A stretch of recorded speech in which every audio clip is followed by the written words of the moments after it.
The blind bobcat was about to be euthanized, but my rescue cat did the unthinkable.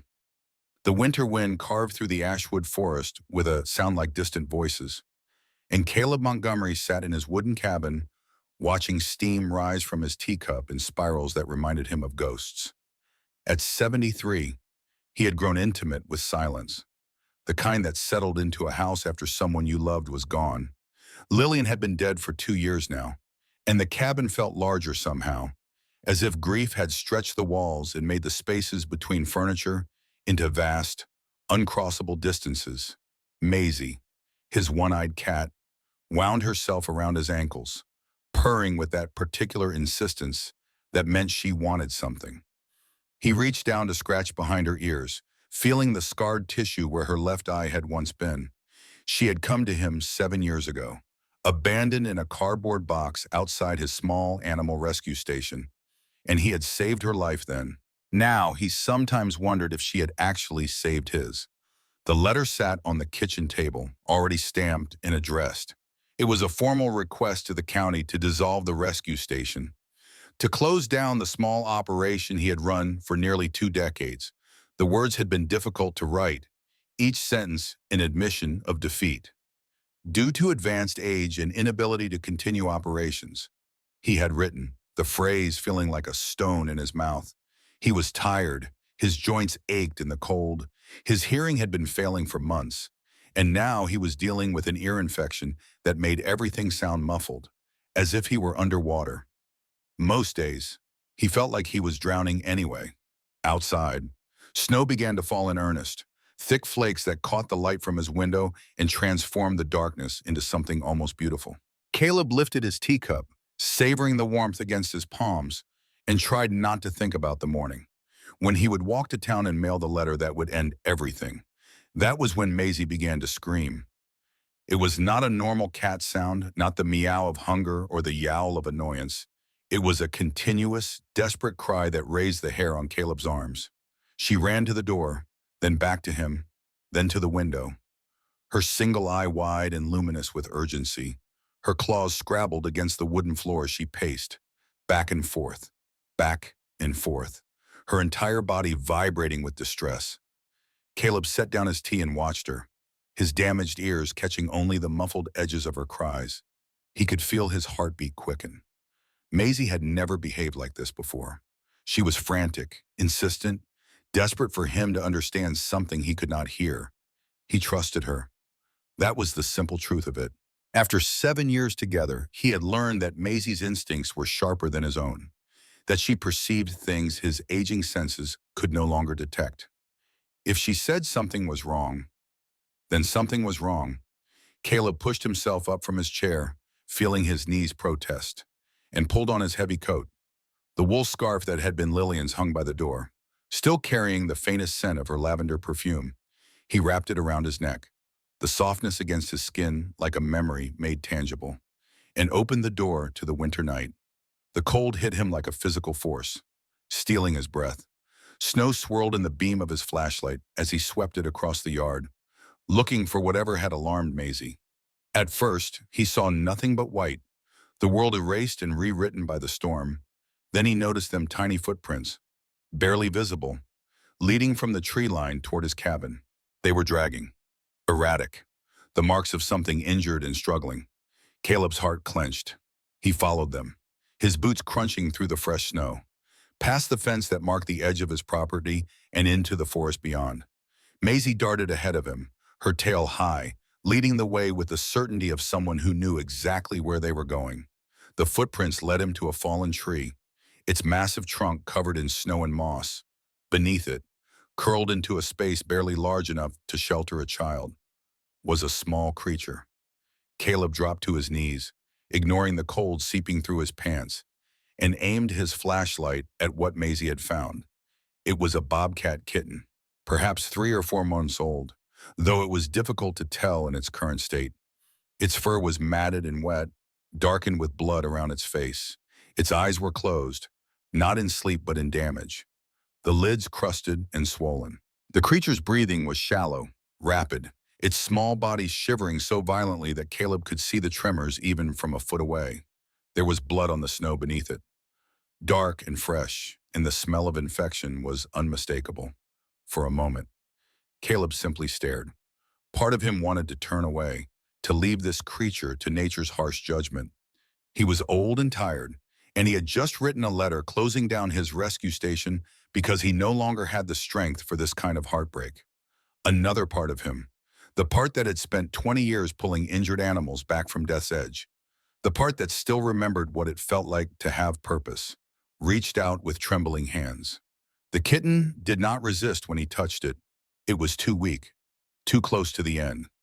Caleb unwrapped Lillian's scarf from his own neck and carefully, gently, wrapped the small creature in the soft wool. It was still breathing, against all odds. In the freezing night, bleeding and blind and alone, it was still breathing. "You're not going anywhere, Caleb whispered, his voice rough with emotion he had not felt in months. "I'm taking you home." The walk back to the cabin seemed longer than it should have been.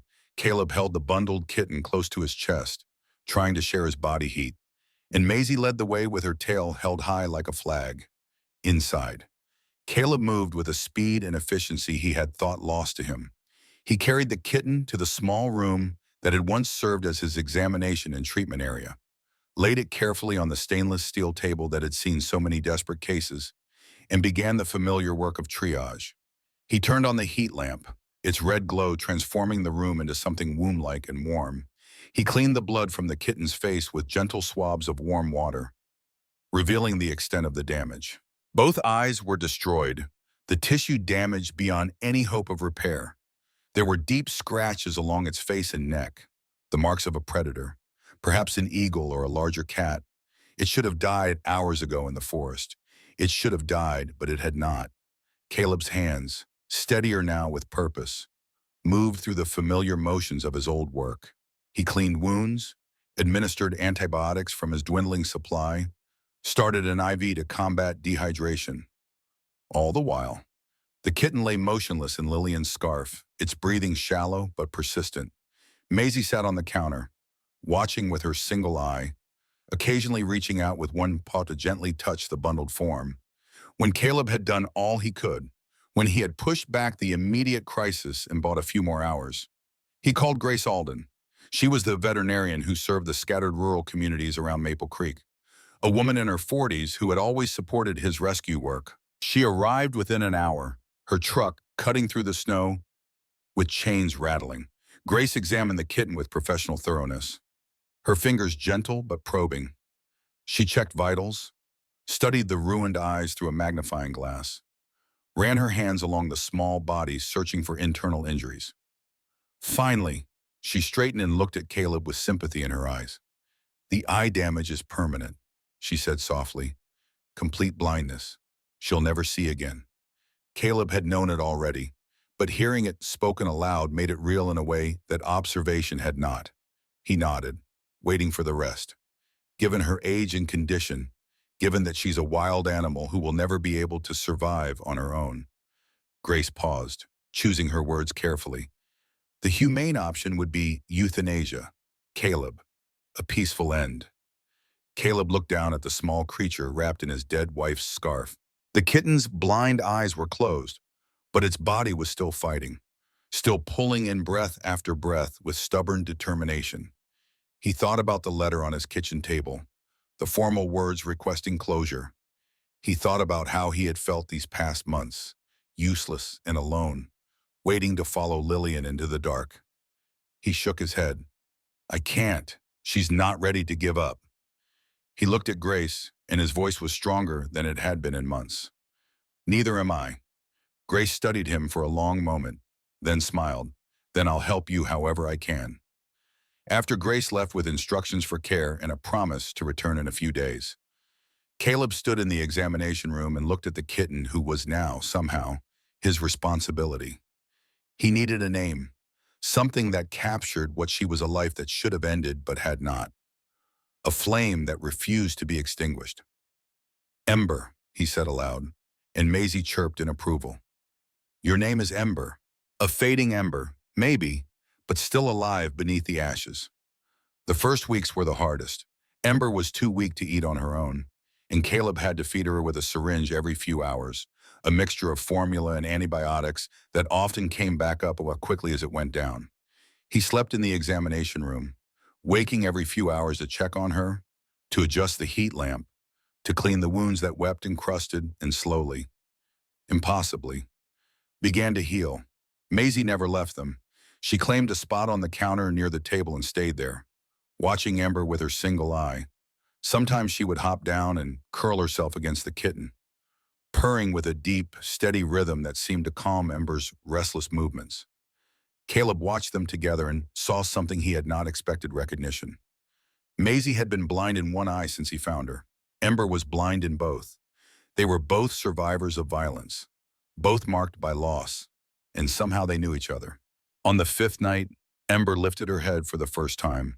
On the seventh night, she stood on shaking legs. On the 10th night, she took her first steps, stumbling and uncertain, and walked directly into the wall.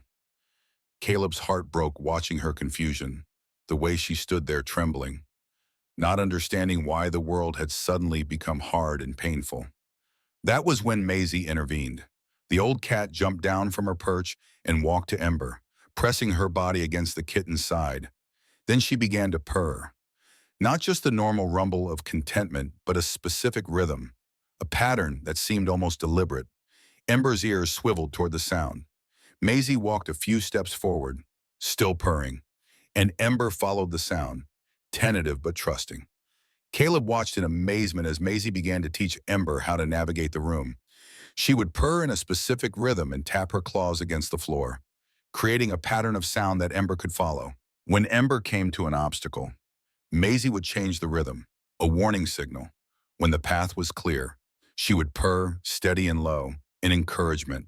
Over the following days, Caleb realized he was witnessing something extraordinary: the creation of a language between two creatures who understood loss and survival in ways he was only beginning to comprehend. He began to help. He hung small bells around the examination room, each with a different tone: a brass bell by the window, bright and cheerful; a silver bell by the water bowl, clear and high; a wooden bell by the door, deep and resonant.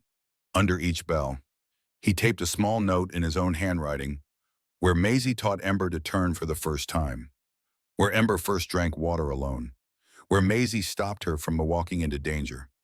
The room became a map of memories. Each bell a marker of progress, each note a celebration of survival.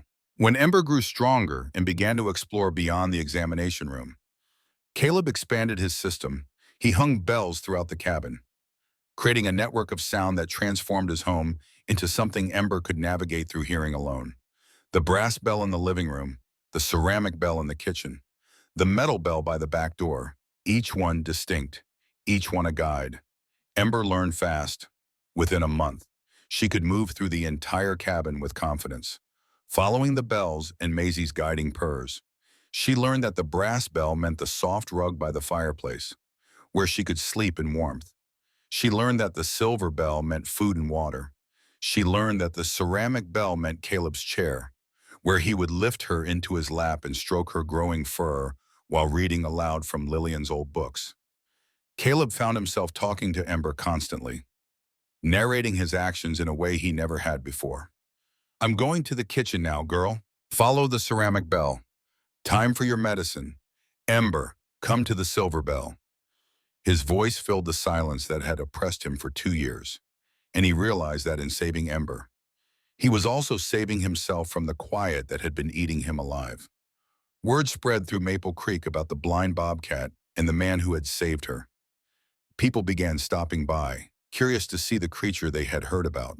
At first, Caleb was reluctant to allow visitors, protective of Ember's fragile recovery.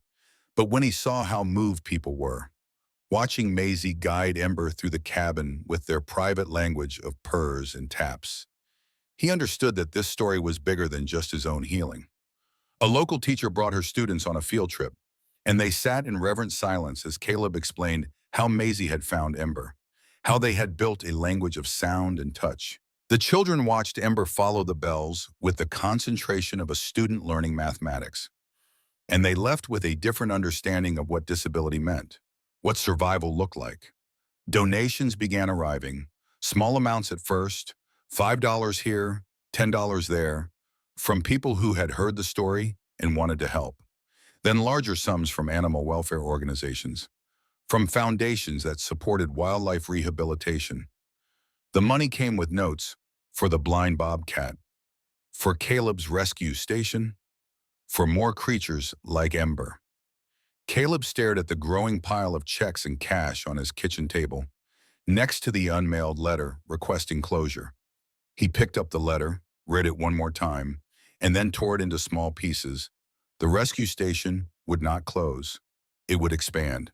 He used the donations to repair the old enclosures in his yard, to build new ones suitable for wild animals with special needs. He bought equipment, upgraded his medical supplies, installed proper heating and lighting, and he did it all while Ember watched with her blind eyes. Her presence a constant reminder of why the work mattered. Ember became the symbol of the rescue station, its living emblem. Caleb had a local artist create a sign for the gate, Montgomery Wildlife Rescue, where the imperfect are worth saving. Beneath it, a painted image of a blind bobcat following a one-eyed cat. Caleb kept a journal, something he had not done since Lillian died. Every night, he would sit at the kitchen table with Ember curled in his lap and write about the day's events. "I thought I saved her," he wrote one night, his hand cramping around the pen. "But in truth, she helped me live again. I woke up this morning and I wanted to wake up. I made breakfast and I tasted it. I looked out at the snow and I thought it was beautiful. These are small things, perhaps, but they are everything." Ember's presence changed more than just Caleb's emotional state. She seemed to sense his physical pain with an accuracy that startled him. On mornings when his arthritis was particularly bad, when his joints were stiff and aching, Ember would appear at his side without being called. She would press her warm body against his leg, purring with that deep, steady rhythm that Maisie had taught her, and somehow the pain would ease, not disappear, but become manageable, something he could bear. When he sighed with exhaustion, Ember would come. When he moved slowly through the cabin, favoring his bad knee, Ember would walk beside him, matching his pace, her presence a comfort that went beyond words. Grace Alden, on one of her regular checkups, watched this interaction and shook her head in wonder. "I've seen therapy animals before," she said, "but never quite like this. She's reading you, Caleb, reading your body language, your breathing, your movements. She knows when you hurt." As Ember grew, she developed a confidence that belied her disability. She was not a pet, not truly domesticated, but something in between a wild creature who had chosen to trust, to live in partnership rather than captivity. She learned the rhythms of the household, the patterns of Caleb's days. She knew when he would wake, when he would eat, when he would make his rounds of the animal enclosures, and she followed him, navigating by sound and scent in some sixth sense that seemed almost supernatural. One afternoon, Caleb dropped his keys in the snow-covered yard and spent 20 minutes searching for them, his fingers growing numb with cold. He was about to give up when Ember appeared at his side, moving with purpose through the snow. She walked directly to a spot near the fence, stopped, and began to dig. Caleb followed her, skeptical but curious, and there beneath the thin layer of snow were his keys, the metal glinting in the weak winter sun. He stared at them, then at Ember, who sat back on her haunches with what could only be described as satisfaction. She had found them using scent and wind, using senses he had forgotten animals possessed. "You're showing off now," Caleb said, scratching behind her ears, and Ember's purr was deep and pleased. Another time. Caleb opened the refrigerator and the scent of fish wafted out, the salmon he had bought for dinner. Ember, who had been sleeping by the fireplace, was at his side in seconds, tapping her claws against his leg with insistent demand. She could not see the fish, but she knew it was there, and she wanted her share. Caleb laughed, a sound that felt rusty in his throat, and gave her a piece. She accepted it with regal dignity, as if she had won a negotiation. The defining moment of Ember's transformation came on a bright afternoon in early spring. Maisie was sunbathing near the fence, her favorite spot, where the wooden boards soaked up heat and reflected it back in waves. Caleb was working in one of the enclosures, checking on a red-tailed hawk with a broken wing. When he heard Maisie's distressed yowl, he ran toward the sound, his heart pounding, and saw a stray dog in the yard, a large German shepherd mix that must have squeezed through a gap in the fence. The dog was advancing on Maisie, who was backed into a corner, her fur standing on end, her single eye wide with fear, before Caleb could reach them. Ember appeared. She moved with a speed and certainty that stunned him, placing herself between Maisie and the dog. She was smaller than the dog, and blind, but none of that seemed to matter. She growled, a sound that came from deep in her chest, a warning that was older than language. The dog stopped, confused by this creature that challenged him without seeing him, and took a step back. Ember advanced, still growling, her body low and tense. The dog backed toward the fence, suddenly uncertain, and then turned and fled through the same gap it had entered. Ember stood guard until Caleb reached them, until he had checked that Maisie was unharmed, and only then did she relax, her growl fading into a satisfied purr. Caleb knelt beside her, his hands shaking with adrenaline and pride. "You brave girl," he whispered. "You fierce, brave girl." From that day forward, he never called her the blind girl again. She was the brave girl, and everyone who knew her story understood why. Spring became summer, and summer turned to fall. Ember continued to grow, filling out into a young adult bobcat with a thick, beautiful coat and a presence that commanded respect.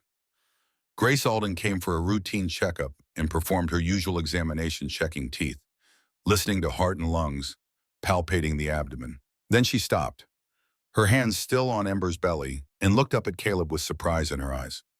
"Caleb," she said slowly, "Ember is pregnant."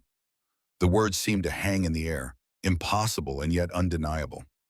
Caleb stared at Grace, then at Ember, who sat calmly on the examination table, purring as if she had known all along.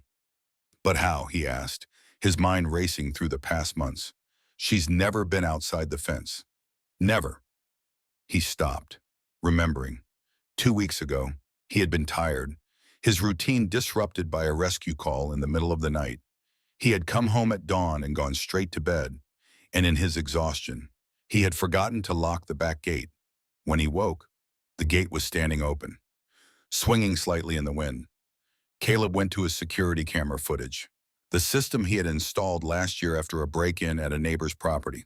He scrolled through the recordings from that night and found it a male bobcat, moving through the yard with the confidence of a creature in his own territory. He came to the enclosure where Ember spent her nights, and she came to the fence, pressing herself against the wire. They touched noses, and then they were quiet together. Two wild creatures finding connection in the darkness. The male bobcat was gone by morning, vanished back into the Ashwood forest, but he had left a gift, though perhaps gift was the wrong word. He had left a consequence, a continuation, a future that Caleb had not planned for, but which arrived nonetheless. Ember's pregnancy progressed through the fall. Caleb prepared a nesting area in the examination room, filling a large wooden box with Lillian's old wool scarf, now washed and soft and carrying memories of 2 lives saved. Ember inspected the box thoroughly, using scent and touch, and then claimed it as her own. Maisie never left her side. As Ember grew heavier and slower, Maisie became increasingly protective, growling at anyone who approached too quickly, positioning herself between Ember and the door. Caleb watched them together and saw something deeper than friendship, deeper even than the bond between rescuer and rescued. They were family, chosen and built from shared trauma, and now they would welcome new life together. The kittens came on a cold November night, exactly 1 year after Caleb had found Ember in the forest. He heard Ember's low, laboring growl and came to the examination room to find Maisie already there, purring with that deep, specific rhythm that meant comfort and encouragement. Ember lay in the box, in Lillian's scarf, and worked through the contractions with the stoic determination of all mothers throughout time. Caleb stayed near but not too close, giving Ember space while remaining available if something went wrong. He need not have worried, despite her blindness, despite the fact that no one had taught her what to do. Ember knew. She cleaned each kitten as it arrived, biting through cords, stimulating breathing with rough licks, pulling them to her belly to nurse, 4 kittens in total, perfect and healthy, mewling with the hunger of the newly alive. Maisie supervised the entire process, purring constantly, occasionally reaching out with a gentle paw to touch Ember's head when the last kitten was born and nursing. Maisie climbed into the box and curled herself beside Ember, becoming a second source of warmth and comfort. Ember leaned into her, exhausted and triumphant, and the two of them fell asleep together with the kittens between them. Caleb sat on the floor beside the box, tears running down his weathered cheeks. He had not cried since Lillian's funeral, had not allowed himself that release. But now, watching this makeshift family, seeing the continuation of life against all odds, he could not stop the tears. They were tears of joy and grief mingled together, tears for everything lost and everything found. He wrote in his journal that night, "No one taught her how to be a mother. Maisie never had kittens of her own. Ember never saw her own mother raise young. But love is an instinct born from the love one has received. Ember learned how to care from being cared for. She learned how to protect from being protected. She learned how to heal from being healed. And now she passes those lessons on to her kittens, teaching them through touch and sound and presence. The cycle continues. The love continues, and I am privileged to witness it." As the kittens grew, Ember taught them to navigate the world as she had learned to navigate it. She lulled them to sleep with a soft growl that carried the exact rhythm of Maisie's purr from long ago, the pattern that meant safety and comfort.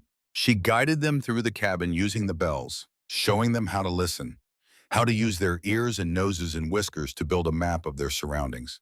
The kittens had their sight, but they learned to navigate as if they were blind, honoring their mother's disability by learning her language. Each morning, they followed Ember to the window in the living room, where she would stand and watch the world through wind and sound. She could not see the sunrise, but she could feel the warmth on her face, could smell the changing seasons, could hear the morning chorus of birds announcing a new day. The kittens stood beside her, learning what it meant to perceive the world beyond vision. One afternoon, when the kittens were 2 months old and full of energy and mischief, Ember led them outside for the first time. Caleb watched from the porch as she took them on a tour of the yard, stopping at each bell he had hung: the brass bell by the fence, the silver bell by the water trough, the wooden bell by the gate. The kittens investigated each one, batting at them with tiny paws, listening to the sounds, and then growling softly in response, as if confirming, "I remember. I understand." Caleb had tears in his eyes watching them. These kittens, half wild and fully healthy, learning to navigate the world from a mother who could not see it. They would eventually be released back into the Ashwood forest when they were old enough and skilled enough to survive. But they would carry with them something unique, an understanding that disability did not mean weakness, that different ways of perceiving the world were not inferior, but simply different. When spring arrived and the forest came alive with new growth, Caleb made his decision. The kittens were 6 months old now, young adults capable of surviving on their own. It was time to let them go. He opened the gate one morning and watched as they ventured into the forest, following Ember, who led them with confidence through trees she could not see but knew by sound and scent and feel. They were gone for 3 days. Caleb worried, paced the cabin, looked out into the forest with longing and fear. But on the 4th morning, he heard the bells ringing and found the entire family had returned. Ember and her 4 kittens, moving through the yard as if they had never left, following the familiar echoes home. They returned every few weeks after that, sometimes all together, sometimes just Ember alone. The kittens gradually stayed away longer, building their own territories in the forest, but they never forgot the bells, never forgot the way home. And Ember, who had been saved from death, who had learned to live without sight, who had become a mother and a teacher, always returned to the cabin where Caleb waited. That spring, a woman came to the rescue station seeking help.